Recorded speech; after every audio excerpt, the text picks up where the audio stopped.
How did you get involved with this case? In 1979, I walked into a bookstore and I saw Leon Britt Elder's photo book on the Meier case. In 1986, a guy I met in a little cafe gave me almost 2,000 pages of transcripts of Meier's conversations with the play Arm. So Mike, where are we going right now?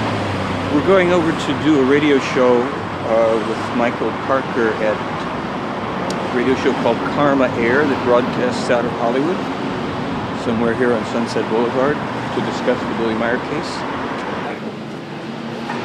Mr. Warren, how are you? Come on in. I'm looking forward to this show because I've been in the UFO thing for a long time. Truth Seekers, how's it going? It is Michael Parker, and this is another episode of Dark Matter here on Karma Air. Billy Meier case is not one that I have fully investigated, so I'm going to be learning today, just as you guys, plenty of adamant believers and plenty of staunch critics. So it's a amazing story, and let's just cut straight to the chase. And Michael, welcome to the show. Thanks, Michael. Glad to be here. Billy Meier is a soon-to-be 70-year-old man living in Switzerland. Meier has one arm. He lost his arm in about 1965. He started to take photographs of UFOs in 1964. He claims that his first contacts with extraterrestrials took place when he was only a 5-year-old boy. That there is more photographic evidence and video evidence for this particular case than any other existing case.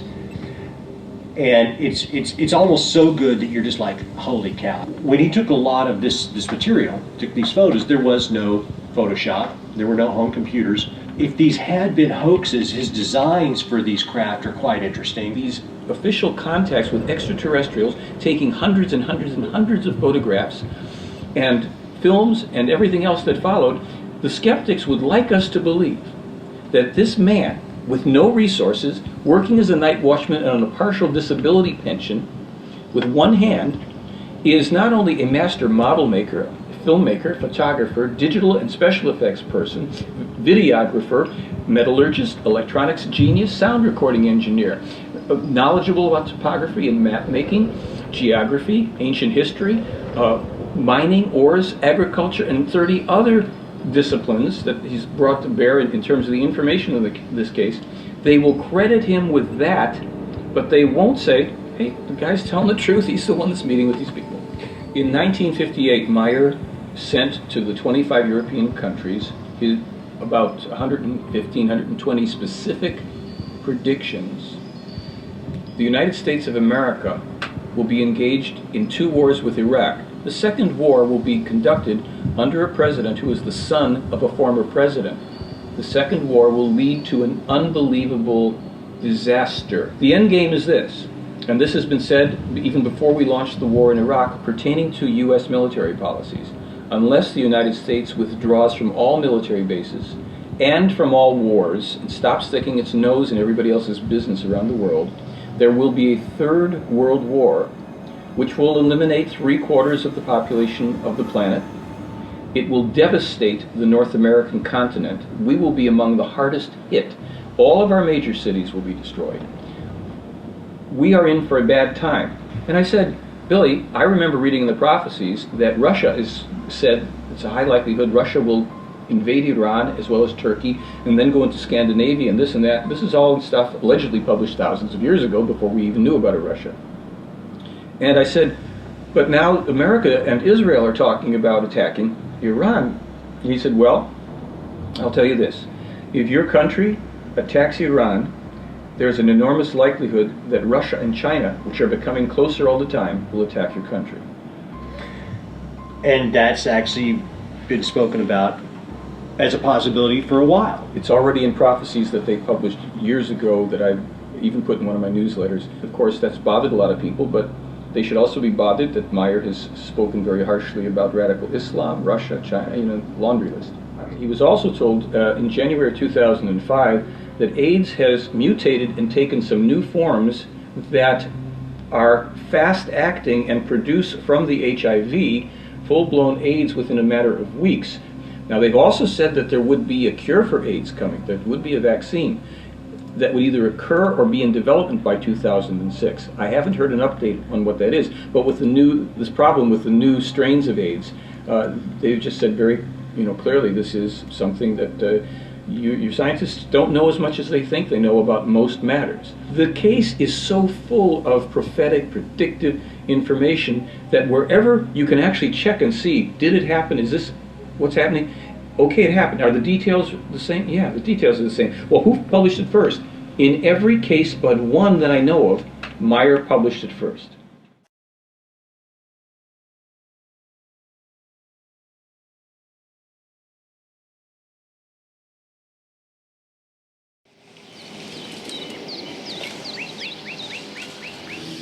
Hallo, wir sind an den Fluss. Oh, guck mal, was es hier alles gibt. Guck mal, ein Engel. Wir können uns da hochgehen. Nee, nicht da hoch. Da hoch willst du jetzt. Dafür hab ich Wir sind hier auf der Erde, unser Leben zu führen, das Bewusstsein. We are here on Earth to lead our lives because our consciousness must be developed so that it gathers knowledge, gathers wisdom, builds up love, peace, freedom, and harmony. The human exists in the material life on Earth in order to learn, just as other humankinds do on other worlds in the entire universe. Im gesamten Universum dasselbe tun. Nein, ich kann das allein. Ich bin kein Baby.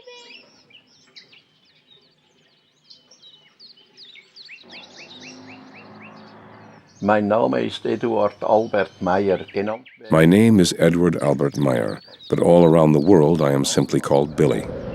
I received the name in Tehran when I was on the road, and since then this name has remained with me. Dieser Name geblieben. Meine Kindheit, die war I'd say, in and of itself, my childhood was very good and very pleasant for me. I learned very much on the one hand because of my parents, and on the other hand because of an extraterrestrial called Svath, whom I got to know in 1942. habe 1942. How old were you then? I was 5 years old. Und dieser Mann And this man, Svath, taught me very much of my school knowledge, besides many other things, just as Pastor Emanuel Zimmerman did. Then I confided in the pastor, and he told me I did not need to be afraid. He explained to me what telepathy is. dem Pfarrherrn anvertraut und der hat gesagt, dass ich keine Angst haben muss. Der hat mir erklärt, was die Telepathie ist. Wenn ich jeweils Whenever I ran off, Svath helped me to hide somewhere, or he took me in his spaceship, and he flew somewhere with me where we could talk and where I could learn from him. Raumschiff genommen und ist mit mir irgendwo hingeflogen, wo wir uns unterhalten konnten und wo ich lernen konnte. Neurolinguistic programming, neuro standing for how you take the world in through your five senses. Linguistic is how that is communicated internally to you. And then programming is how do we change those internal communications so that we can take the world in differently. NLP was started in 1975, basically modeling some therapists. And now, today, it's really used much more as far as in the business community. So the skills of neurolinguistic programming are pretty much pervasive in healthcare and education in a lot of different places. What I'm noticing is here is that he is looking down to his right a lot. And when people look down to their right, very often they're accessing emotions. They're accessing aspects of what's going on from an emotional sense. He's also looking down a little bit to his left, which would be his analytical mind. So, but most of this is looking down to his emotional self. It looks like he's talking pretty slow at a nice pace, so that would be congruent with him speaking from his heart. His eyes, however, are blinking quite a bit, and that could be an indication, as far from a body language point of view, that he's actually not being congruent, that there's some nervousness there. However, if he is intelligent, that also may account for that and counter it. While the attacks on me and other people have been really relatively tame compared to what's been directed at Meier, they've really only encouraged me to keep on going and get to the bottom of the story. So, Michael, where are we right now? We've just arrived at the Aquarius Hotel and Casino in lovely Laughlin, Nevada. We're the home of the International UFO Congress, where we're going to do our little presentation on Friday. To present some of the new information on the Billy Meier case. There's always new translations that are being made available on materials, some of which dates back 50 years or more. Meier had a an interesting childhood, to say the least. Some of it he considered to be very, very positive, but some of it was enormously difficult for him. He had, since his earlier contact experiences with this man Svath, it developed in him a duality, if you will, of the private inner life, the private life of his communications, and then being very alienated from other children and other people because he couldn't express, he couldn't tell them anything about this. He had support from a parish priest, Father Zimmerman. And Father Zimmerman became a confidant.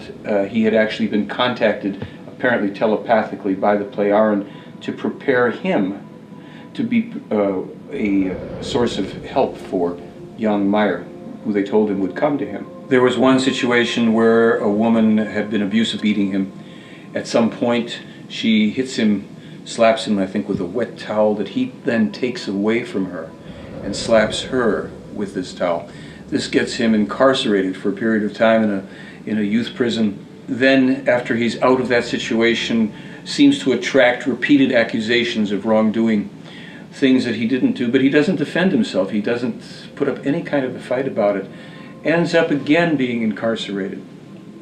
He escapes from this facility, and in the process, I think he breaks a bone in his foot, injures himself. He goes and joins the French Foreign Legion. We're talking about somebody who's 15 or 16 years of age. In die französische Fremdenlegion. I joined the French Foreign Legion because I simply wanted to leave everything behind me, the false accusations and so forth. I wanted to elude the court, and then when I was in the Legion, I came to the conclusion that that was not the correct way. He found himself with people who loved to kill and who were trained to become better and better killers. It was not something that was his calling. And he escaped. He did something quite unusual. He walked out across the desert, left the French Foreign Legion behind him. That's why I returned to Switzerland, and I gave myself up to the authorities, who locked me up in an institution for more than 2 years. Anstalt eingelocht für mehr als 2 Jahre. He learns a variety of different skills. He's befriended by one or more people there who want to assist him and help him in his development, his life. He's a young person still. And many of these skills he would learn in prison, he would employ and use later in life in various ways. Die Reisen, die habe ich jeweils dort. In each case, I financed the travels by working underway, as is customary and right, to honestly make my way through life. Now and then, Svath also took me to various government people who I met and with whom I could speak, and indeed, through a speech translator, the small translation device which had been fastened on my belt or breast pocket, and so each time I could have a conversation with the concerned person without problems. Und so konnte ich mich jeweils problemlos mit den betreffenden Menschen unterhalten. Svath war bei diesen Personen. Svath had previously been with each of these people who he had introduced to me. He had had conversations with them, and he was known by them as an extraterrestrial. There were various persons, for example, Gandhi in India, Farouk down in Egypt, and in Abyssinia, in today's Ethiopia, I met Selassie. So you're ready for the speech, presentation? Pretty much. It's not something I rehearse exactly. I just lay out my bullet points and things that'll be on the screen and then tell the stories like, and he covered 142,000 miles on foot, hitchhiking, worked something like 360 different jobs, from the dog catcher to snake handler, private detective. For a while, he was known as the Phantom. The Phantom? Yeah. He was employed by some Middle Eastern police departments to bring in serial killers and mass murderers. He had his Swiss leather jacket on with a Swiss cross and an Arab headdress. Well, maybe he could find Osama. Yeah, nobody else seems to be able to do it. It's funny you say that because Meier actually met Saddam Hussein when he was an up-and-coming thug. Saddam Hussein habe ich auf einer meiner Reisen kennengelernt. I met Saddam Hussein during one of my travels down in Baghdad. At that time, he was about the same age as I was, about 22 years old, I think. I don't know any more precisely because it was a long time ago. He was already someone who had turned to crime and who said that if he could one day somehow take control, he would do everything to be recognized by the people, even if he had to play the role of a holy person. Dann würde alles tun, vom Volk anerkannt zu werden, selbst wenn einen Heiligen spielen müsste. Als Sfat. When Svath died in the early 50s, I was contacted by a female voice. A short time later, a young woman named Asket appeared, who then took up contact with me. And these contacts lasted for another 11 years. Diese Kontakte haben dann wiederum 11 Jahre lang gedauert. What we're told in this case is that Billy Meier has been the contact person chosen by these extraterrestrial human beings for a very specific purpose, and that is to bring to our world once again what they call the true teachings of creation. The Pleiaren are said to be extraterrestrial human beings who live in a star system that is in the direction of the Pleiades star system that we can see in our night sky. The common portrayal of extraterrestrials as little green men or little gray people is part of a disinformation campaign. We're told that there are so many extraterrestrial human races in the universe that we would be surprised. Often when people feel vulnerable or small or powerless, and there are times in all of our lives that we do, it's very comforting to believe in something bigger and better than you, a power, for example, an extraterrestrial that knows more than you do, that can predict the future, that can take away the uncertainty. There are a lot of schizotypal people who do believe in UFOs and do believe that we've been contacted by extraterrestrials. There is also something called a delusional disorder, which is considered a psychotic disorder, but it's very interesting.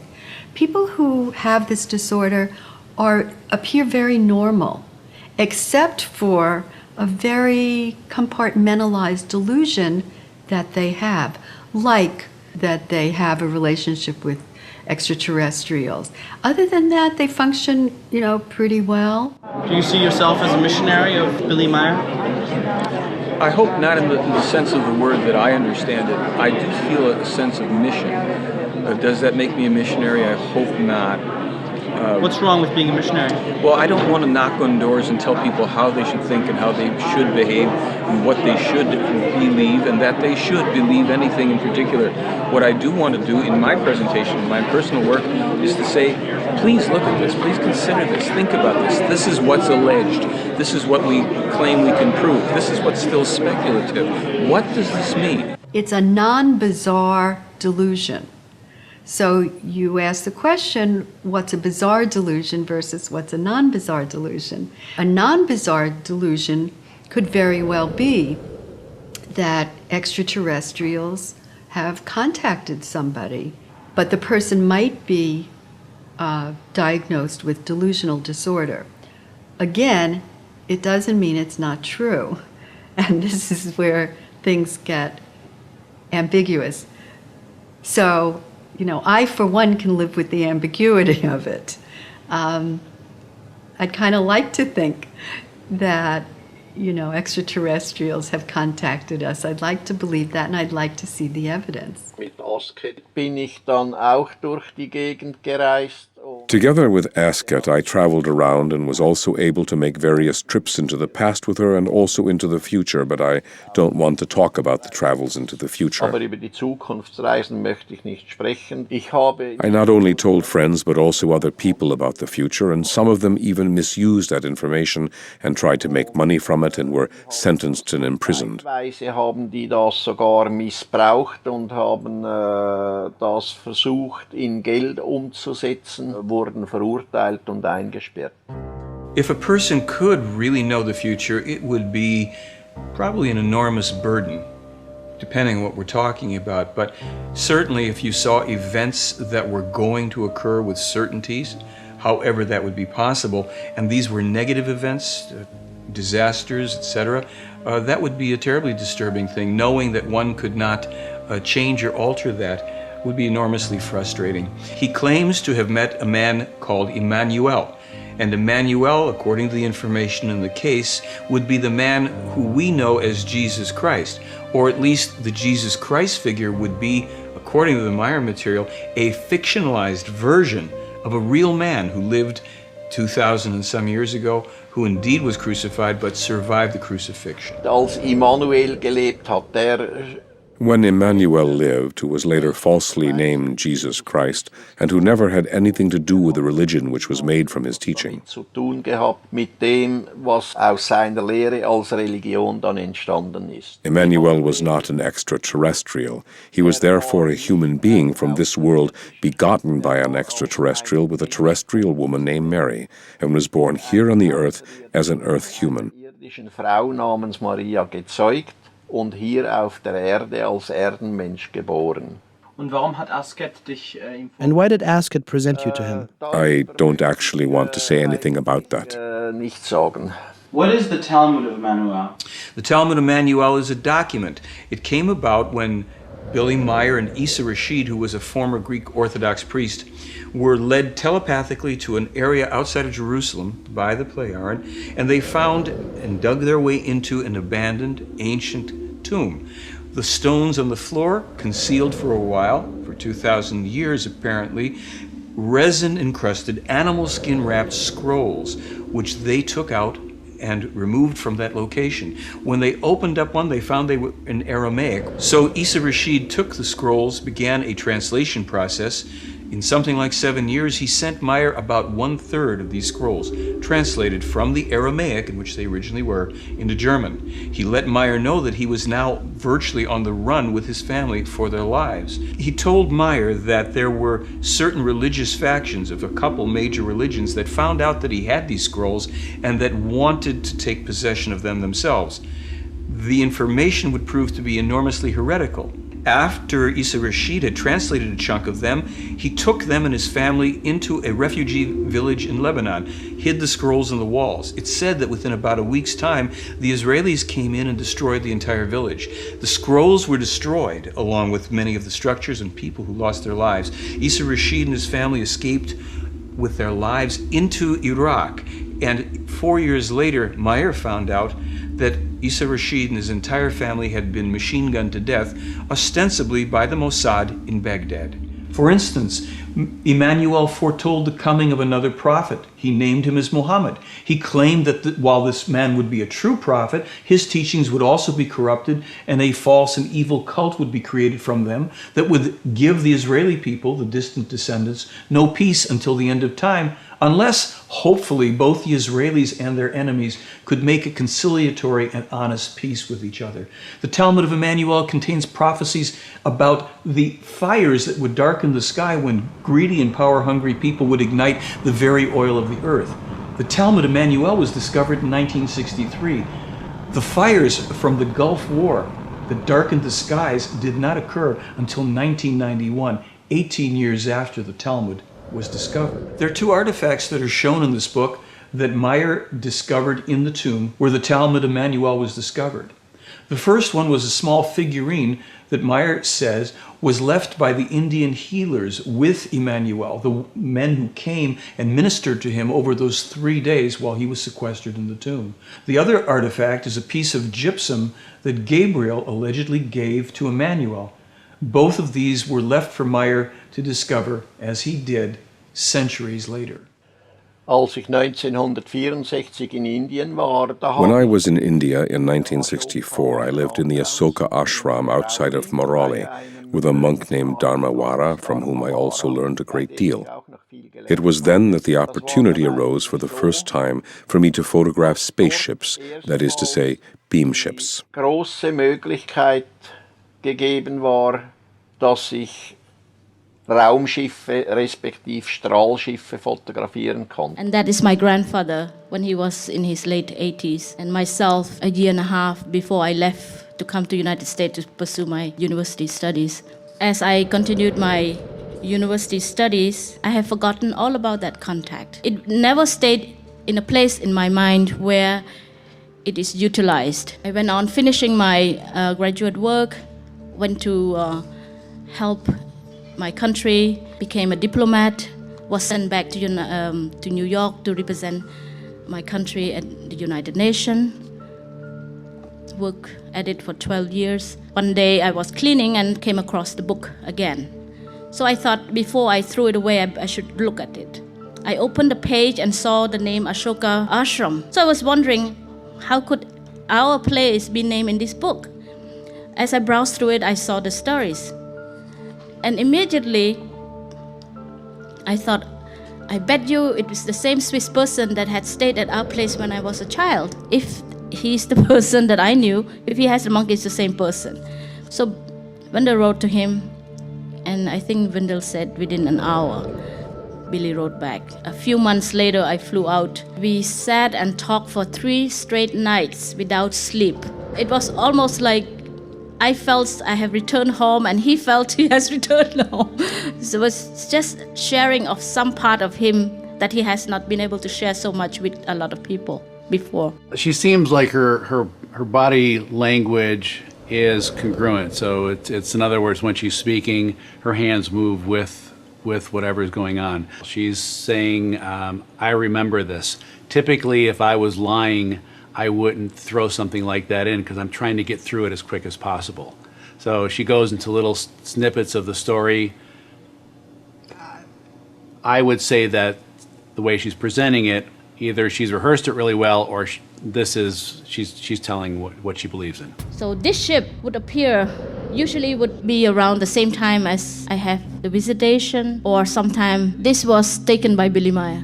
It's 1965. It's a very hot day in Turkey. Meier gets on a bus, sits next to the window, sticks his arm out. Als uns entgegen ein anderer Autobus kam. When another bus whose driver was drunk drove towards us and rammed us, I was hurled out the window and my left arm was smashed and crushed to such a degree that it had to be amputated. Und den hat es derart zertrümmert und zerquetscht, dass wegoperiert werden musste. For the next month, he wanders around, hallucinating. The police recognize him. They knew him as the Phantom. Instead of shooting him on the spot, they took care of him until he was well enough to proceed on his way. Wobei ich jedoch nach dem Unfall, das muss gesagt. Whereby it must be said that after the accident I first went down to Kuwait delirious. What I had done simply wasn't appropriate. I don't want to be persuaded into talking about it. Ich werde Dinge lernen dadurch in Bezug auf. Asket told me that through this I will learn things with regard to self-control, dealing with my own thoughts and feelings, my psychology and so forth. And it turned out that actually she had been right. Meine eigene Psychologie und so weiter und so fort. Und das hat sich dann tatsächlich auch so ergeben. Meine Frau, die habe ich dann in Griechenland nach I met my wife in Greece after my accident in Iskenderun. Geholfen hat uns die Polizei Korinthos. The Corinth police helped us get the wedding papers, and then we were officially arrested, only to be told at the police station, well, you are now married and there is nothing we can hold against you. Und dann auf dem Polizeiposten erklärt wurde, ja, ihr seid ja jetzt verheiratet, jetzt können wir nichts mehr tun. Mein Entschluss. My decision to marry this girl had to do with an explanation by Asket in the 50s and earlier by Svath that I would meet this girl one day and marry her. Und auch früher schon durch Svath, dass ich dieses Mädchen eines Tages. And it really turned out that quite bad things resulted in that my marriage wasn't happy and so on and so forth. Dass meine Ehe nicht glücklich verlaufen würde und so weiter und so fort. Und das hat sich dann auch tatsächlich zugetragen. Die Begründung. Asket's and Svath's explanation was, were I to marry Calliope, I would settle down and would begin my mission and would perform this mission no matter what. Beginnen und diese Mission auf Biegen und Brechen durchführen.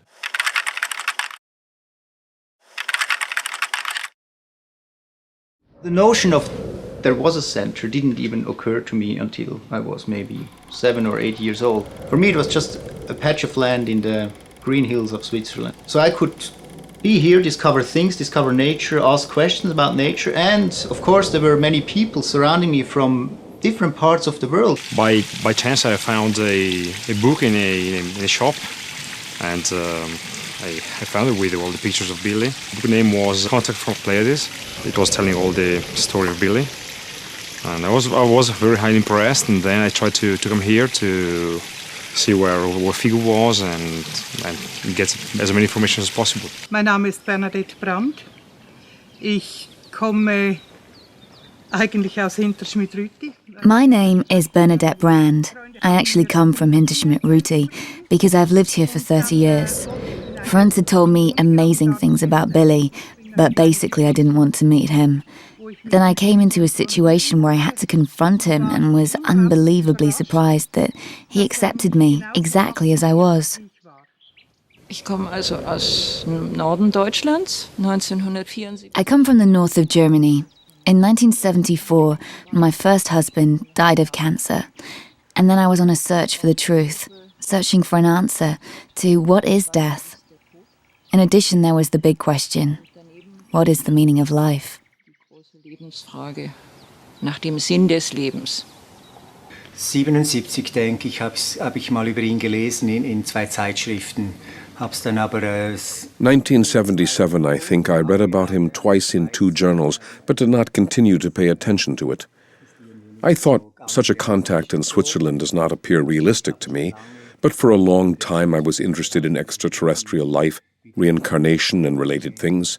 I pondered about the meaning of life, and then, I had once been a member in an American association and read in the newsletter about a Swiss farmer and about a photo book about his contacts with extraterrestrials.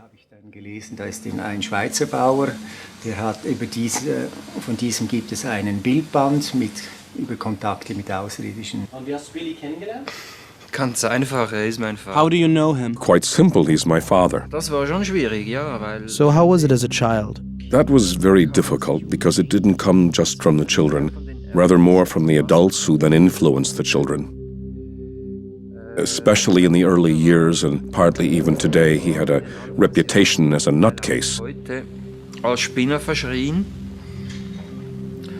Und mit so jemandem sollte man sich nicht abgeben. And there should be no contact with such a person, and this influenced the children. Und das hat sich dahingehend geäußert. This was expressed in that I was ignored or teased by my classmates. Geschnitten wurde, gehänselt wurde. Das war schwer, ja. Yes, that was difficult. I was successful in repressing the memory of this, and I don't mean just in a transferred sense, but really. Nicht im übertragenen Sinne, sondern tatsächlich. Es sind nur einige wenige Episoden. There are only a few episodes that I still remember from the first 18, 20 years of my life. Bis circa 18, 20 Jahre. Everything else is buried in my subconscious, and I've built up my individuality by trying out many things, by getting around a lot, by making the acquaintance of many people, but also by making many mistakes. Dadurch, dass ich viel ausprobiert habe, viel rumgekommen bin, viele Menschen kennengelernt habe, aber auch viele Fehler gemacht habe. Hast du jemals zu deinem Vater gesagt, Papa, wie kannst du... Did you ever say to your father, Dad, how could you do this? Such a hard thing. No, I never asked him personally, but in secret I have often asked myself this question. I tried to analyze the whole situation and to break it down for myself, and I came to the conclusion. Und aufzuschlüsseln für mich und bin zu der Ansicht und that it is more important to build up the mission, to build up Figu, than to go into this problem. Die Mission, die Figu aufzubauen, als, ich sage jetzt mal, auf diese Problematik einzugehen. Ich bin meinem Vater auch nicht böse. I'm not angry with my father because of it. Quite the contrary, I'm glad and happy that he is here for me today in this form, and I am trying to profit and learn as much as I can from it. Und ich versuche so viel wie möglich daraus zu profitieren und zu lernen. Meine Mutter hat immer versucht... My mother always tried to drive a wedge between our father and us and tried again and again to incite us against him. Und hat auch immer wieder versucht, uns gegen ihn aufzuhetzen. Das ist aber schlussendlich... Well, she didn't succeed in the end, and overall we have a good relationship with our father. Wir haben im Großen und Ganzen eigentlich ein gutes Verhältnis zu unserem Vater. Ist ja 12 Jahre war auf Reisen. He was on the road for 12 years, and naturally quite a bit comes together from real life. That fascinated me. The people as such, how they live, how they work, their way of thinking. Their hospitality, other countries, other customs, that naturally expands one's horizons when one can experience something like that. Und da ist natürlich auch eine Horizonterweiterung diesbezüglich, wenn man sowas erfahren darf. Und dann And one day the question arose, Jakobus, what do you make of extraterrestrials? Außerirdischen. Wo die Straße in den Wald reingeht, da ist Langholz. Where the road enters the forest, there was a pile of long logs, and very good photographs were taken there. Wo gehen wir jetzt gerade hin, Billy? Where are we going, Billy? Down to Lower Satellik, where we were able to take photographs of Semjase's beam ship. Mit dem Strahlschiff von Semjase.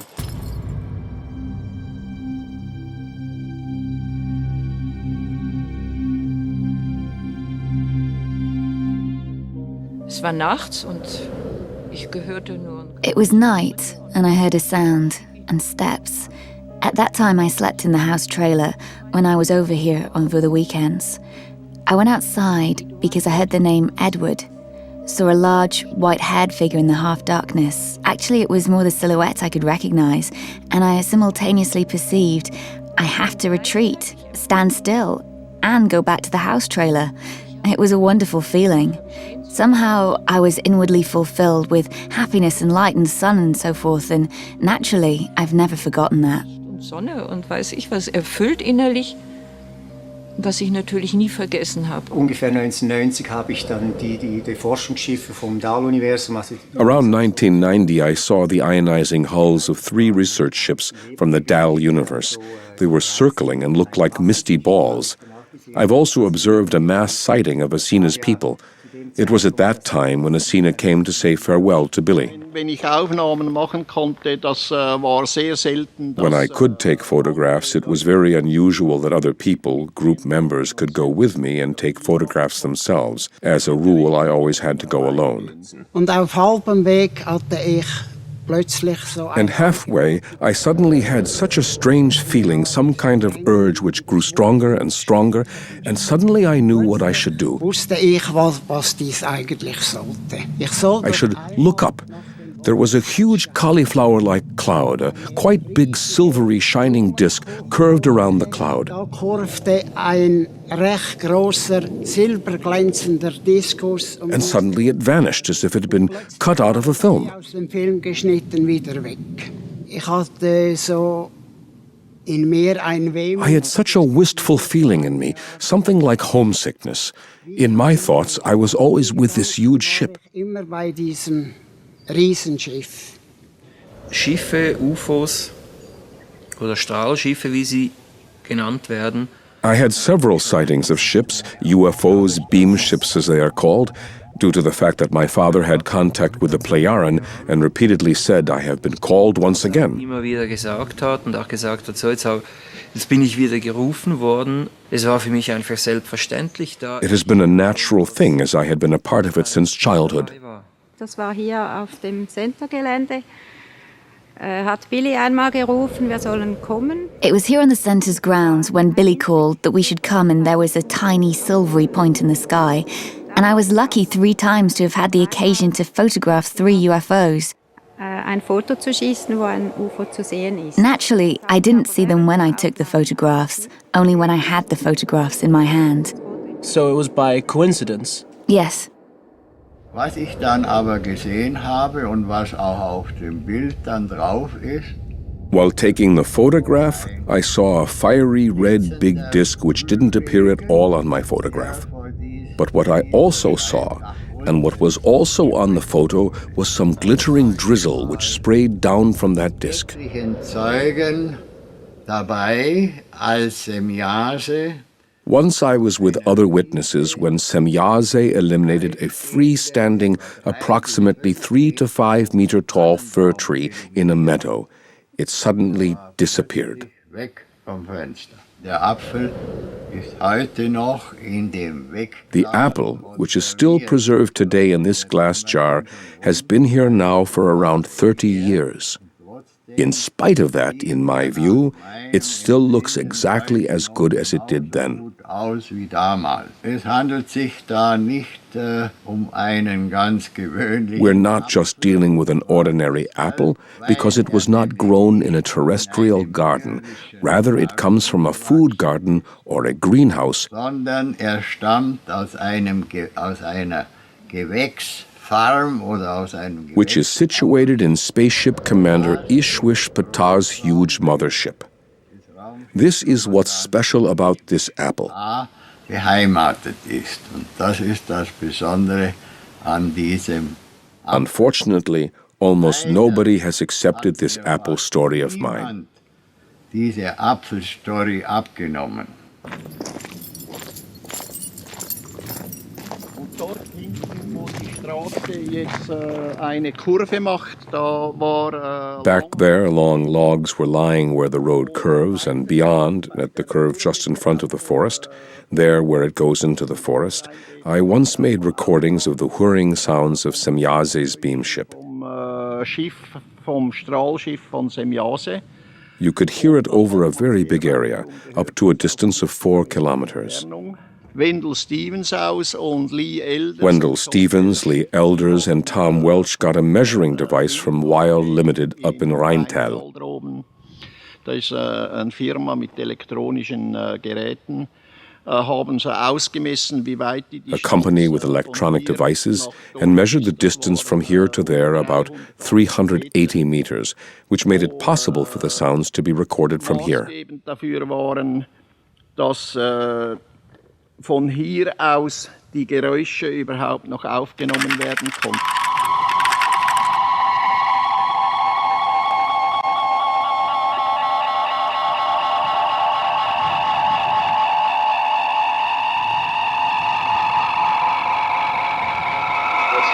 Is the 10 different frequencies are converging on one central frequency, which is, I find, very interesting. This is probably one of the most interesting things about the tape is that there are...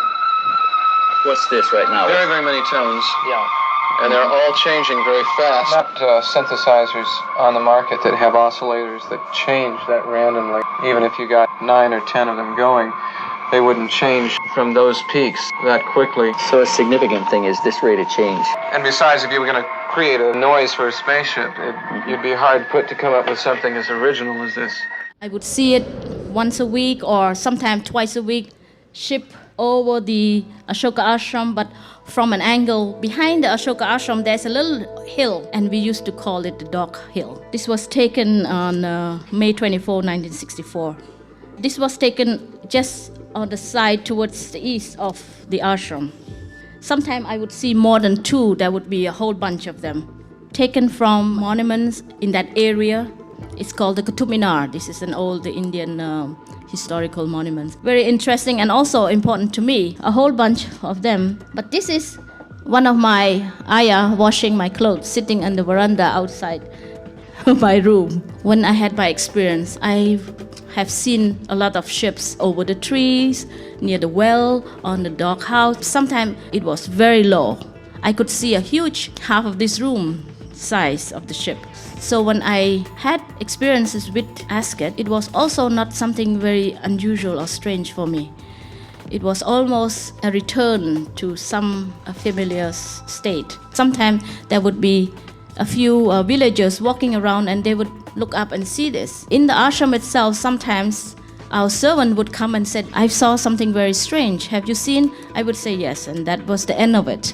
This is right on top of the ashram in the evening. Sometimes there would be people looking up with me, looking up, and some of them would see the ship very clearly like myself, but some would look at them and said, I don't see it. This is one of the phenomena where hundreds of people saw this. Even was written in the Indian newspaper in the 60s. Actually, one reporter was dispatched from the newspaper, I think the New Statesman or something. He came, talked to the villagers, talked to people who work at our place, and even talked to Billy and was shown the photos. Während einer Nachtwache von mir, da hatte ich mein Fahrzeug, hatte ich hier. During my night watch, I parked my car just here.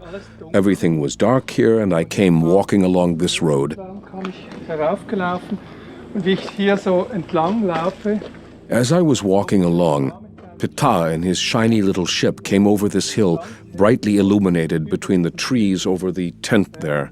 fliegt mit seinem Schiff hier so über das Center, hell beleuchtet. Die ganze Situation nach bald 20 Jahren ist etwas derartig Normales, dass The whole situation after 25 years is somewhat normal, and we deal with such unusual phenomena quite differently. im Februar, das war, ich schätze 2001, ich habe es mal aufgeschrieben.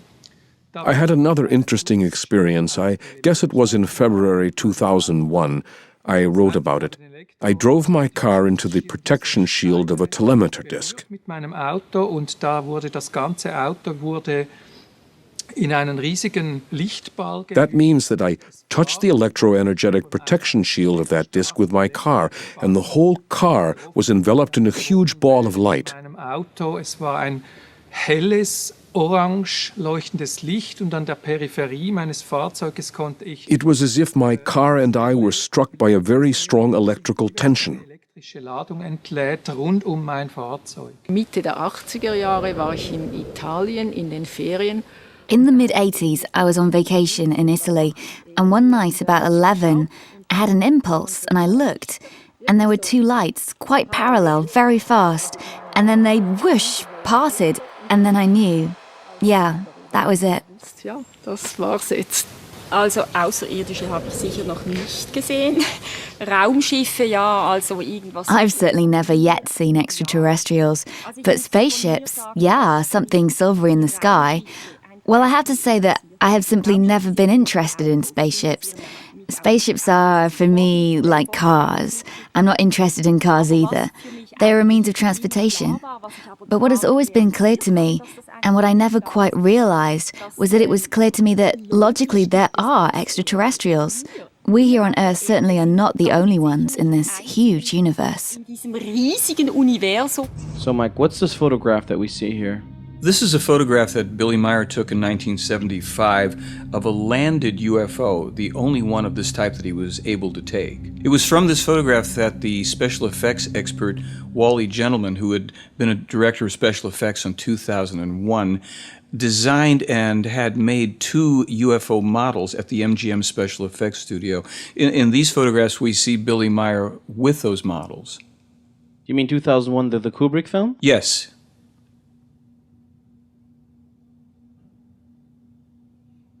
And what's the difference between these models versus, photographs that Billy Meier took of actual UFOs? Well, I think we're going to take a look at some of that. For instance, here we can see in this film the model, one of the models being handheld and walked about the property. There were very specific technical differences that were observed, but in this film, we see an object that some people might say is a model. It's hovering above what appears to be a tree and in front of a house. Is this one of his films? Or? This is one of Billy Meier's films, his earliest film from 1975. Some people would think by a string, but as you see this move off to the side, you notice the UFO hung for a moment at an angle, which is something that's impossible to effect with an object on a string. But it looks like so shaky and like being pulled up and down. Yes. And is this the usual way they fly? No, this was a demonstration flight, and some of what was accomplished here was the characteristic and to be expected movements would come from an object, a pendulum-like object, an object on a string. And then we see these other smooth and flowing movements as the UFO is moving about the tree. We're told that this was done for a couple of reasons. One, to actually demonstrate flight in a terrestrial environment, and 2, to also give an out to skeptics who would have to say this cannot be an object from outer space. It would be too threatening to their belief systems. However, at a certain point, we can actually see the top of this tree swaying under the backwash of the UFO. And if we look back at the very opening of this film, we will notice that there's a great deal of space between the UFO and the sky, making it very, very unlikely that it could be an object suspended on a string.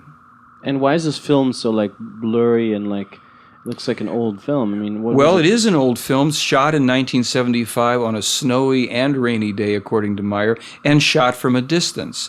So what we're seeing here is a rather poor quality film, to be sure.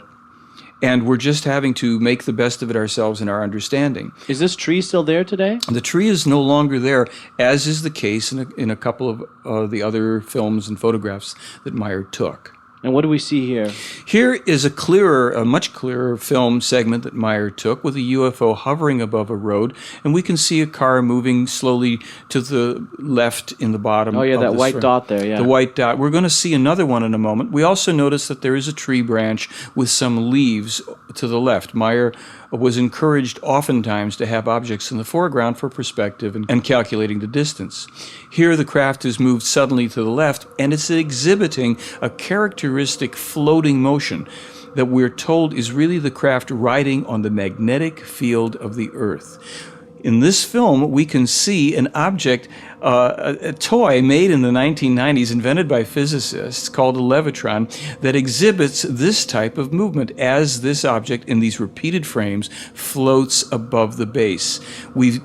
We dissolve here into Meier's UFO as it too is exhibiting that type of hovering, pulsing movement on the magnetic field of the Earth as he was told. Now watch as the object will suddenly dart away in one frame, disappearing from view.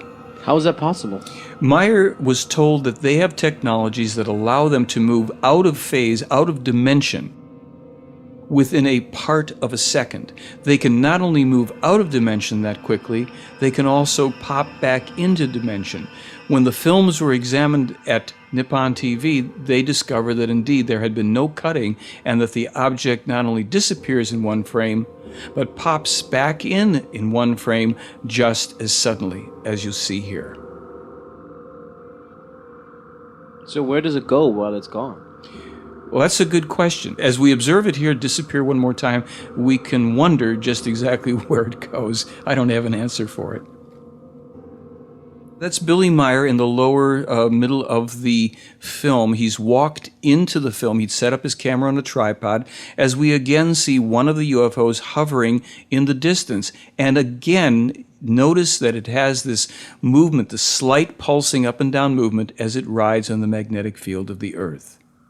And this film? This film, Meier has the UFO as it comes in closer. He also zooms in on it a bit, and we will see two very dramatic effects of a light flashing there from the top. There, yeah. You see it? And then from the rim of the ship. Why is it flashing like that? That was not explained. As a matter of fact, when Meier mentioned it to them, to the extraterrestrials, they were surprised at that effect, and they wanted to see the film too. We see it again go on there. Now, as you watch this film, in a moment you're going to be able to observe more clearly that the craft is actually above the Earth. There's a bit of a hill or mountain just below the time codes there. So clearly this was photographed outside. This was filmed outside. And this is one of the films that the owners of Uncharted Territory, the Academy Award-winning special effects house, they viewed this film and determined that it was not a hoax.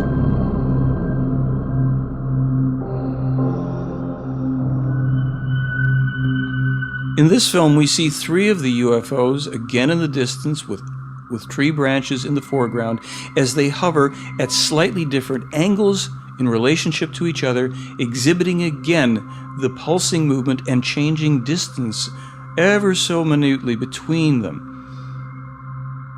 Uncharted Territory said that if they could duplicate Meier's films, they would have to go to CGI to do it because these clearly are not models. And what is this right here? This is the beginning of a series of photographs that Meier took of what's called a light or energy ship, allegedly piloted by beings from the Andromeda Galaxy who are partially physical and partially non-physical. Very high-level, high-energy beings. They did not communicate directly with Meier, and he could not communicate with them. Interestingly enough, Lee and Britt Elders, two of the original investigators on the case, claimed that they also saw a phenomenon in the night skies like this in Switzerland while they were investigating the case. Photoshop expert David Biedny claimed that Meier had simply used a light fixture photographed against a black background to hoax these photographs, in particular one that he claimed was a double exposure. When another special effects movie expert who'd been in the business for 50 years viewed the same photograph that we're about to see in just a moment, he said that it was not a double exposure at all, but a triple exposure that must have been taken accidentally in camera. When Mr. Biedny was challenged to duplicate this photo to prove his point, he declined to even try. Is it this photograph right here? This is the one. Now, in the next one, this one, which is clearly not a double exposure, Mr. Biedny wouldn't even comment on it. This poses a problem for the skeptics because it clearly was not done outside the camera. And what is this thing that looks so interesting? Well, that's our wedding cake UFO. This was the only other landed UFO that Meier was able to take photographs of. And interestingly enough, in very much the same location as the energy ship when it was photographed in the previous photographs, right above the center. We see here a more clear view of the base of the ship taken from this angle, and as we get closer to it, even a little more clarity. These photos of the wedding cake UFO were called hoaxes by many people who thought that it was merely a garbage can lid with various appliances and accessories somehow put onto it. However, when the original investigators were able to calculate the measurement, it turned out to be some 10 feet in diameter. When they took these photos to a metallurgist to ask if he could reproduce it in 1980 or 81, he said it would cost about $25,000 to make this object. Here, an even larger wedding cake UFO is photographed over a van on Meier's property, and Meier photographs it as well from underneath. These are very controversial photographs of the wedding cake UFO glowing a golden color at night. Here you can see various artifacts, trees, and perhaps light poles in the background. In this next photograph, Meier has a close-up of it, even larger, closer to the camera. And here, a telemeter disc moves off to the side, and the photograph of the tree and the car caused problems for skeptics who claim that this is really just a model tree and a model car. Here we can see the most dramatic of those photos as Meier photographs focusing on the distant large UFO, which is behind the car and not in front of it. Here the object is now clearer, hovering, and we can see the base of the UFO at night as it glows golden color with various protuberances underneath. In this next photograph, the center or the core, the top core of the UFO, the sleeve has been extended. If you take your time to do some measurements on it, you'll see that it's actually a different configuration.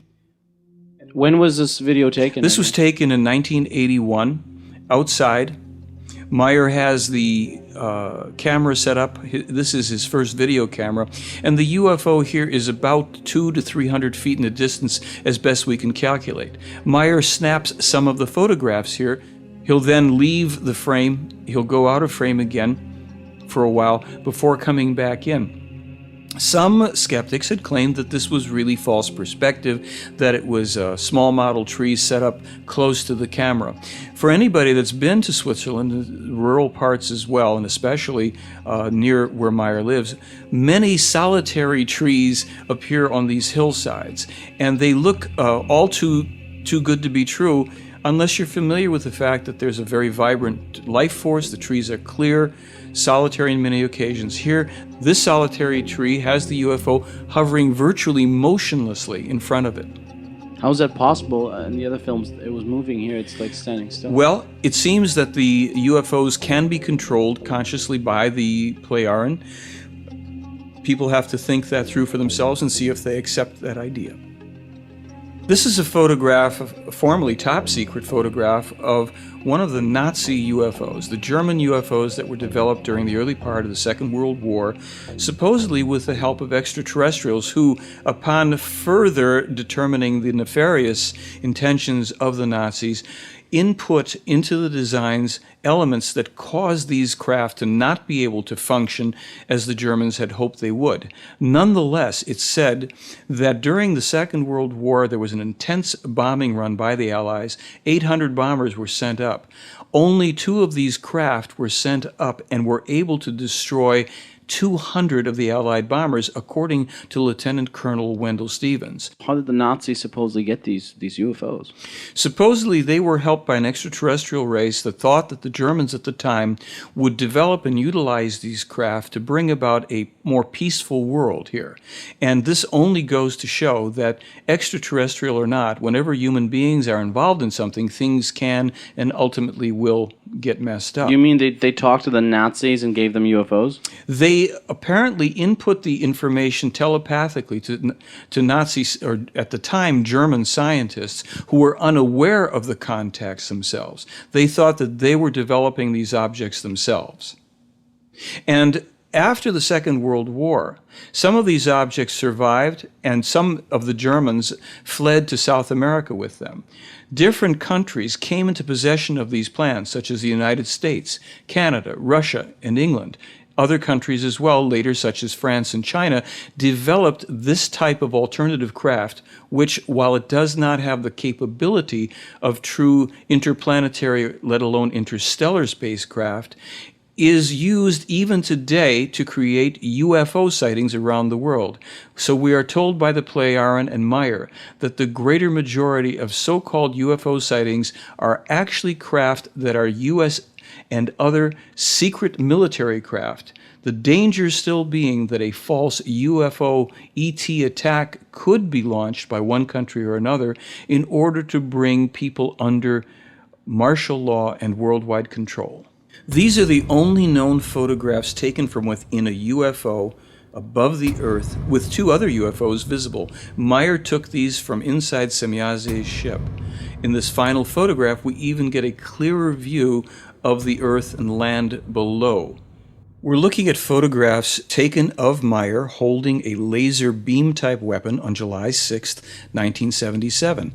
The photographer is the woman Manara, who brought him this weapon, an antique 600-year-old beam-type weapon. He looks a lot younger here than in the movie. He was about 40 years old at this time. And this is like another film of his? This is shot on the same day. This was actually the second time that a weapon like this was brought to Meier, and they decided to both photograph and film him handling the weapon during this time. So does anyone else ever touch this weapon, or was Meier the only one? Well, Meier was the only terrestrial person to handle the weapon. Manara was the person who brought it, and another woman named Alina. Also, we'll see her in a little bit. We have some photographs of her. The weapon had some very unusual characteristics. Like what? Well, the weapon was said to have a range of 37.2 kilometers, and it had a screen on it that Meier could look into and see up to that distance, as if whatever he was looking at was close at hand.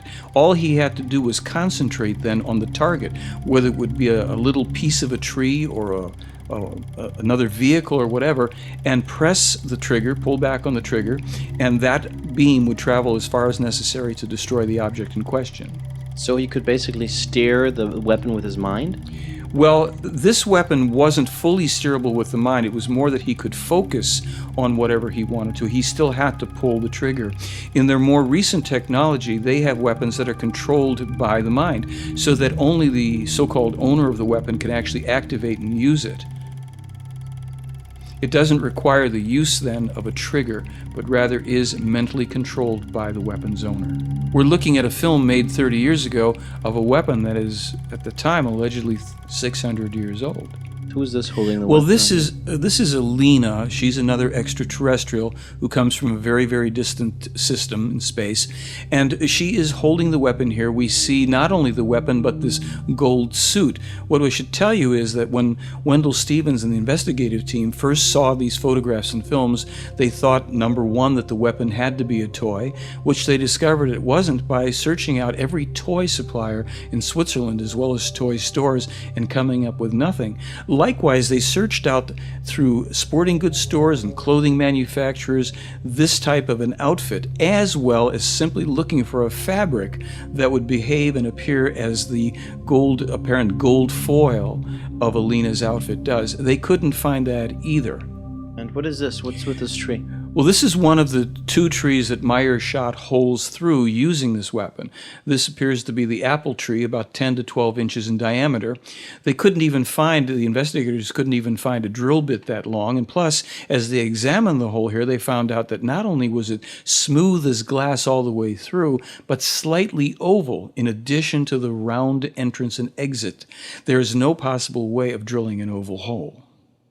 What about these pictures? Well, this is another tree in a forest that Meier had shot a hole through. The investigators had then taken a string, tied it around the trunk, ran it through the hole, and then carried it back all the way into the forest. They found it in a straight line from the entrance point of this hole. Everything was singed or burned perfectly all the way through as far as they could walk it in the forest. But remarkably, there was no sap bubbling. There was simply clean through, immediate breaks in the branches and twigs where the beam had passed through. With any technology that I know of could not achieve this on this Earth plane. I could not explain the type of material that I have and its discreteness by any known combination of materials. I could not put it together myself. The elements that we found were totally surprising. The major element, which is shown here, was the rare earth metal thulmium, Thulium. It was totally unexpected. So now we've seen silicon, iron, thulmium, silver, and copper, all in a specimen about this big. When he examined the metal under electron scanning microscope, he then found the micro-machining, which was a clear evidence to him that this was a deliberately manufactured product. We found evidence of what looks like mechanical manipulation. One sees now discrete marks in a diagonal form in this direction and marks in this direction. But what is exciting, it looks like it's been plowed. In other words, a pressure, and there is a scarfing on either side. Do we know what this metal is used for? We're told that these metals were representative of a number of the different stages, 7 stages of manufacturing that the Plejaren go through to create the metal for their spacecraft. I don't know how beneficial it would be for us. They're always more advanced than we are, so we're the savages in the jungle, and that's not always beneficial for the lesser evolved person. But they're here studying us, and we should know about it, I think. If these ETs exist, why haven't they contacted us? Well, actually, there's 2 answers. Number one is they certainly did try to contact us, meaning the government of the United States, in 1979. There was a letter sent to the Carter administration. But when I read that letter, I really understood why the contact didn't take place.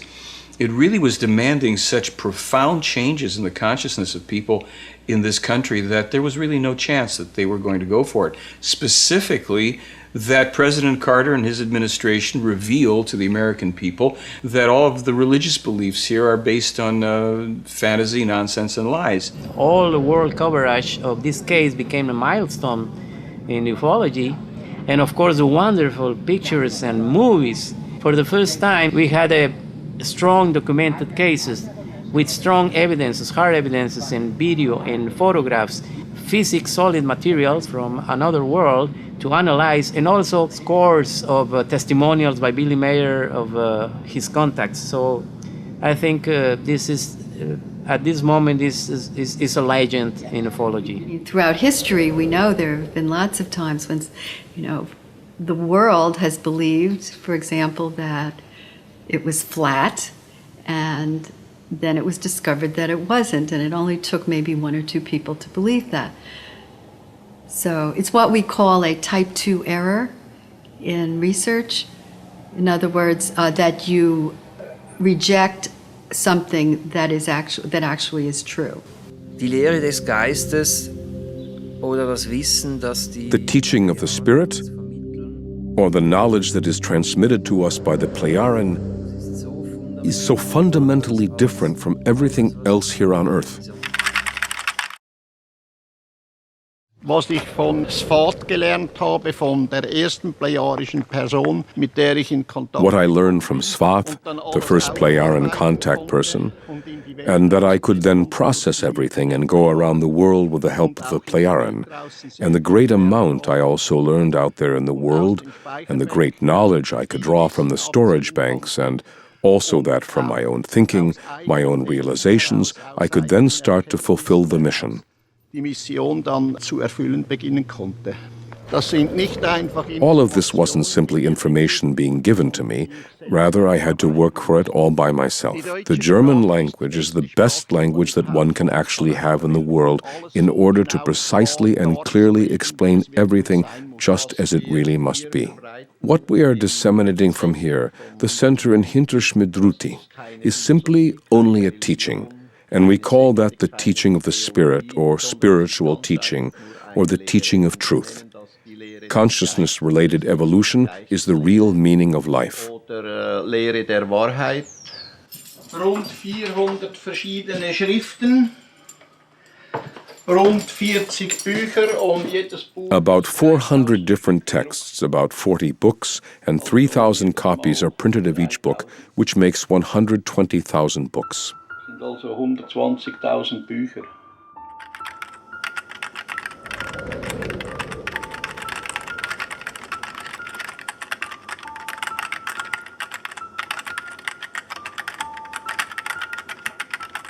Das Universum, das ist schon The universe is already very, very old, and everything took its time to come into being, even human life.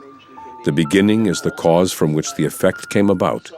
It's the law of causality which has to take effect. Kausalgesetz, das wirken muss. Der Sinn des Lebens ist die Evolution. The meaning of life is the human being's evolution with regard to his consciousness. Was ist Gott, Billy? Gott, das ist eine imaginäre Gestalt, die die Menschen geschaffen haben. Billy, what is God? God is an imaginary figure which has been created by human beings so they don't have to bear responsibility themselves. Rather, they can shift it onto a deity. But God, in and of itself, is nothing other than a title for a human being who is very highly evolved. Gott ist also nicht das, was die Menschen irrtümlich annehmen. God is therefore not what human beings wrongly assume, that he is the creator of life, the creator of a universe, of space. God is nothing other than a title, be it Allah or Shiva, etc. Der versucht immer eine Macht über sich zu setzen. The human being always tries to set a power above himself, and he calls it God. This God or this power is supposed to be responsible for him and everything and anything that he says, does, thinks and feels, and so forth, and for his fate. Das sich ihm ergibt. Der Mensch ist für alles und jedes, das selbst denkt. The human being is solely responsible for each and everything he thinks, does, feels, and undertakes. He must be responsible for it. Muss das Positive und das Negative. He must bear and savor all the positive and negative which he processes through his thoughts, actions, and feelings. It's good that he invented a new term called creation, which is, I think, maybe a bit broader, innocent as well.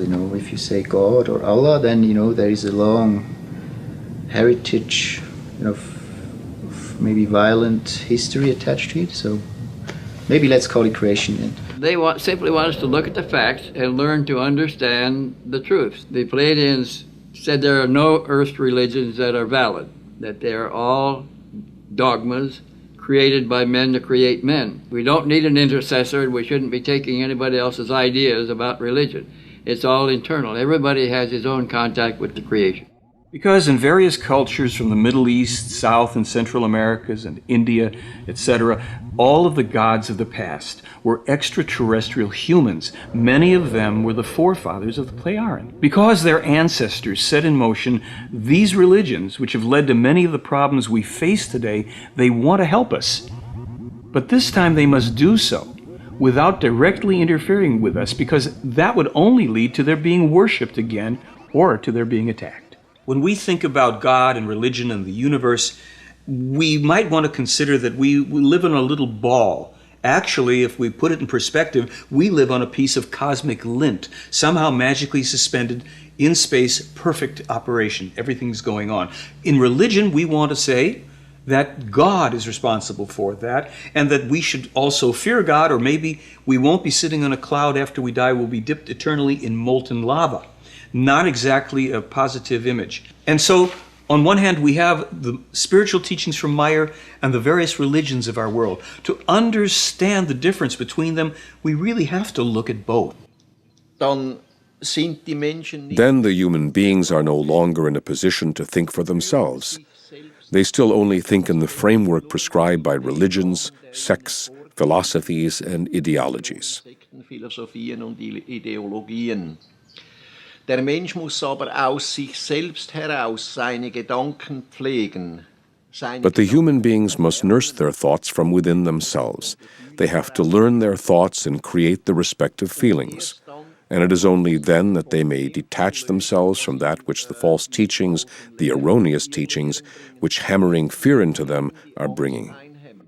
Ihren Andenken, dass man mir mit einem Nagel an die Haustüre genagelt hat. Es langt darum. Here is a memento for me that someone nailed on the door of the house.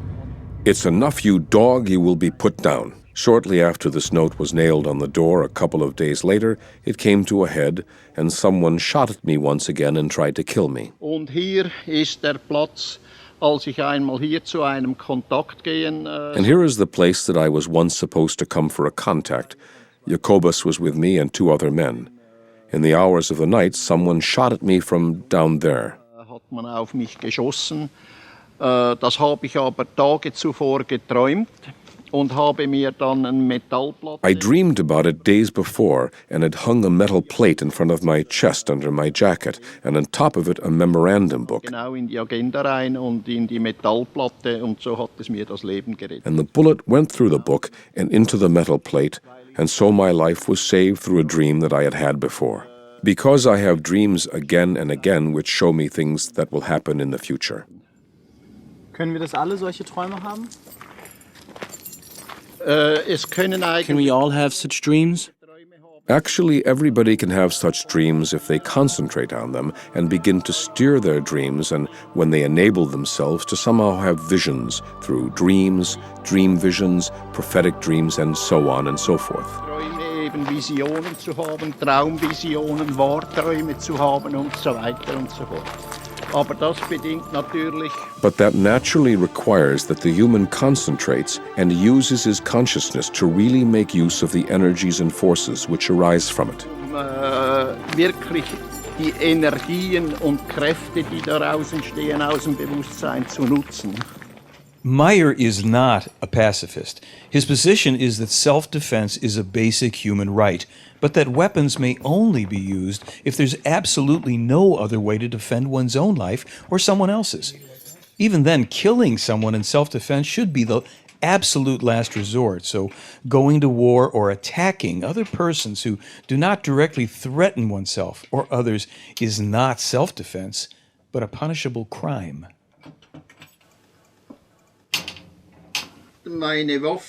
My weapons. This is my son's army pistol. In Switzerland, the Swiss soldiers have their weapons at home. Die Schweizer Soldaten haben ihre Waffen zu Hause. Kleinkalibergewehre. Small caliber rifles, 2 submachine guns, 2 Kalashnikovs, and here is my revolver, 22 millimeter. And this is my second army weapon, 9 millimeter, 44 Magnum, Bulldog revolver. Why do you have all these weapons? I actually carried these weapons earlier during night watches and for the job I had, for security, transporting money, and so forth. Würdest du nicht sagen, es ist ein bisschen aggressiv oder eigentlich auch provozierend? Wouldn't you say it's a bit aggressive or even provocative to hoard so many revolvers, so many weapons? No. And this is my army pistol. What do the Plejaren say about self-defense? And what about carrying weapons? Self-defense with weapons is actually only appropriate if it effectively involves defending a life. Wenn es effektiv darum geht, ein Leben zu verteidigen. I see myself quite simply as a teacher, as a herald, even if they say that I am a prophet, and I simply see myself as a quite normal human being. The silent revolution of truth actually is exactly the appropriate name for what we are doing here. First of all, it has to do with self-responsibility, and that the human being learns to go back to his roots without any compulsion, and learns to be a human being. Und das ohne Zwang. The Plejaren say that they know, not believe, but know that there's such a thing called the human spirit. And there is a soul, but the soul is a transitory element of human being, kind of located in the solar plexus primarily, and it dissolves after death. Let's get back to the human spirit. That is the eternal and immortal part of us. There's a physical location for it, which is deep within the brain. They claim that they know this to be true, and that they also know that people live numerous lives. We're talking about millions and millions of different incarnations. So if, in terms of reincarnation, we might have a slogan that says, don't worry about dying, you'll live through it. In living through it, it means that you actually are born again into a different personality. They know, therefore, scientifically, that the human spirit comes into the fetus at the 3rd week, the 21st day. Therefore, they allow abortion up until that point, but they don't allow it afterwards because they consider that that would be murder. So in our world, because we don't know for certainty that there is a human spirit, we don't know that there is reincarnation, we either believe it or we don't, we are polarized. Those people who believe that abortion is okay under any conditions, and those who believe that it isn't under any conditions. Both sides are actually right and both sides are wrong. Once we know scientifically that there is a human spirit, and when it comes and attaches to the embryo, we would resolve that polarization just as the Plejaren apparently have. Dies hier, das ist der Lebensbaum. Und der hat This here is the tree of life, and its branches are pointing upwards. But what's declared to be the peace symbol these days is the rune designating death. In other words, people use the sign upside down, and it doesn't mean peace, it means death. The apostles of peace around the world even paint it on their faces. This sign, the death sign, has exactly the opposite effect of to live, of everything growing upwards. Everything must flourish. Everything must grow. According to these teachings, actually, the core problem is overpopulation. Because we are pressing against our environment and each other, causing enormous problems. Our environmental problems are largely due to the abuse, degradation, and overuse of the environment. Meier has been writing about this since 1951. Global warming, which is a natural occurrence to a certain degree, is now 3-to-1, 75% human-caused, largely due to overpopulation. It also produces another problem, which is illegal immigration. When people in a country have not attained economic and educational standards, productivity, at a certain level that they crave, they will migrate into another country where that accomplishment is present, and they want to take advantage of that system. It doesn't mean they're bad people. It's an impersonal thing. It simply means that they are not prepared to solve their own problems. They will therefore start to degrade the very system that they come in and take advantage of. They don't help their home country, so they actually betray their responsibility to bringing themselves and their countrymen, their land, up to the level that they would aspire to have. Illegal immigration sets up strife, famine, wars, civil unrest. So when the Plejaren said, years and years ago, decades ago, that the United States will suffer 2 civil wars, one following the other, I laughed at it until I start to look now at the problems that we are recognizing in our own country due to illegal immigration. What's the solution to overpopulation, Michael?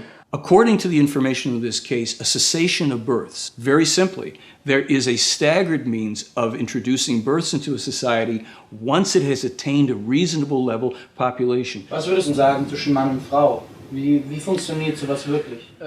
What would you say about the relationship between a man and a woman? How does it really work? An interpersonal relationship between a man and a woman must naturally be defined according to what the personal circumstances are with the two people. bei der alles das An interpersonal relationship can simply be from human to human, in which everything becomes valid, as we have often already said, such as love, empathy, freedom, peace, and harmony. Then there are also interpersonal relationships which reach very much further, and indeed to the extent that a friendship comes about whereby all these values become very much deeper. And then there is a further possibility where the two build up a lifelong union together, where man and woman live together as life partners. Wo Mann und Frau dann eben zusammenleben als Lebenspartner, egal. It's all the same if they are married according to legal values, as the authorities require it here on Earth, or if a free life partnership exists, which luckily is feasible and allowed in our latitudes or in the Western world. Unseren Breiten oder in der westlichen Welt machbar ist und erlaubt ist. You have something to say to that, Michael? No? About man and woman living together? I am not an expert in that area. Billy, wie siehst du, dass sich der Rest der Welt mit deinen Lehren auseinandersetzt? Billy, how do you see the rest of the world coming to terms with your teachings? How can that come about? When we are talking about the rest of the world, beyond our center here and beyond our Figu community, it can only come about the same way that a small snowball rolling down a hill will accumulate more and more snow and grow bigger and bigger. That means that the people who come to us and understand what we teach and also make the effort themselves to transform what they learn into reality will further carry it to their neighbors, acquaintances, and friends, and so forth. And in this way, everything slowly spreads out. Und so breitet sich langsam alles aus. Perhaps the most startling of what I call the prophetically accurate information in the Meier case pertains to Meier's astronomical information about numerous planets, but especially Jupiter, its rings, its moons. Meier specifically said that Io was the most volcanically active body in the solar system. He published that 5 months before we discovered it. More than a year after he published the information on a ring of Jupiter being composed of ionized sulfur particles, Science magazine published that information in January of 1980. Most impressively, when I sent Meier's information about Io being the most volcanically active body in the solar system, as published by Meier 5 months before the probe got there, Professor Joseph Viverka, the head of the astronomy department at Cornell University, said the following to me, and I quote, "If he, Meier, said that 3 to 6 months before, then all I can say is that he was right."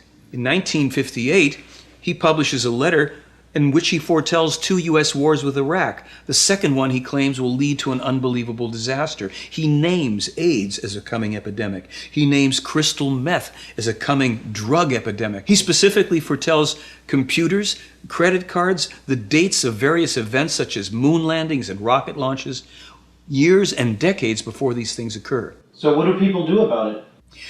The problem is that we, the people of Earth, do not learn from prophecies and predictions. We do not seem to have the common sense, let alone the wisdom, to take the warning about things that are going to occur.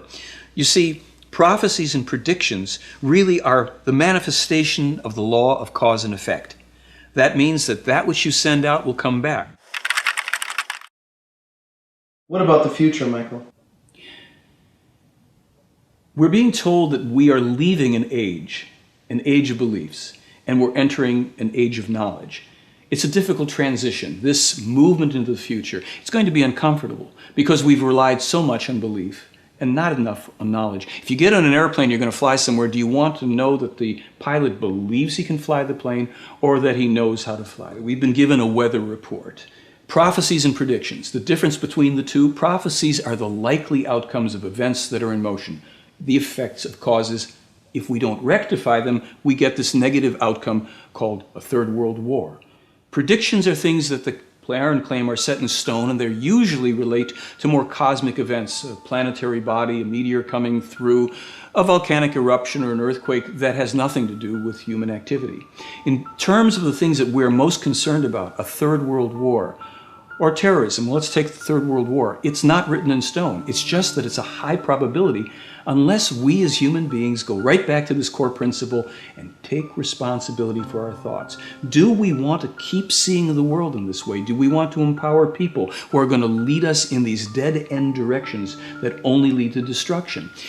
Here's an unfortunate truth. Our country, the United States, in the past 60-some years, has launched over 200 unprovoked attacks against other people.